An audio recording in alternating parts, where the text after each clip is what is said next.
Muito bom dia para você, meu irmão, minha irmã. Nosso evangelho de hoje está em João, capítulo 8, nos versículos 31 ao 42.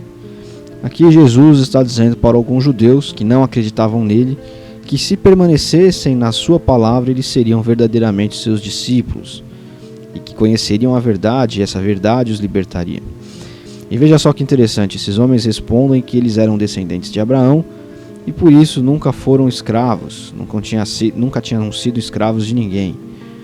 E questionavam a Jesus: como você pode dizer que nos tornaremos livres? Então olha só, né? Como que eles nunca tinham sido escravos de ninguém? É claro que eles tinham sido escravos. Nós olhamos para o Antigo Testamento e nós vemos o povo de Israel sofrendo, né?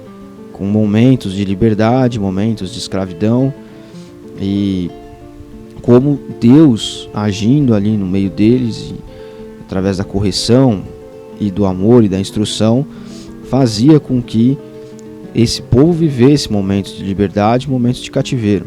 Mas para eles aqui estão dizendo que não eram escravos de ninguém. E aí Jesus vai dizer que, na verdade, aquele que comete pecado é escravo do pecado. Mas se o Filho de Deus os libertasse, eles seriam verdadeiramente livres. E Jesus termina o diálogo dizendo para eles que eles queriam, na verdade, era matá-lo, e dizendo para eles: olha, se vocês de fato enxergassem Deus como seu Pai, certamente me amariam, porque é de Deus que eu vim, eu saí dele e para ele voltarei.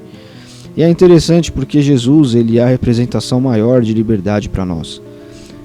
As pessoas costumam utilizar esse texto bíblico aqui para falar de liberdade mundana, né? A liberdade da corrupção, a liberdade daqueles que querem escravizar o povo brasileiro, a liberdade daqueles, enfim, tornaram esse versículo bíblico um estandarte político. Mas a gente sabe que Jesus não é esse símbolo de liberdade. A liberdade de Jesus está justamente na entrega, está justamente na escolha consciente, não por si mesmo, não pela sua vontade, mas em benefício de outrem, das pessoas, né? Então, por isso que nós dizemos que Jesus é a liberdade mais verdadeira, é o aspecto de liberdade, é o exemplo de liberdade mais profundo e real que existe, liberdade do pecado, que vem através da cruz. E se nós estamos livres do pecado, de sermos escravos de uma vida sem sentido, é porque existe Jesus carregando a sua cruz e pendurado nela, e dando a sua vida por nós.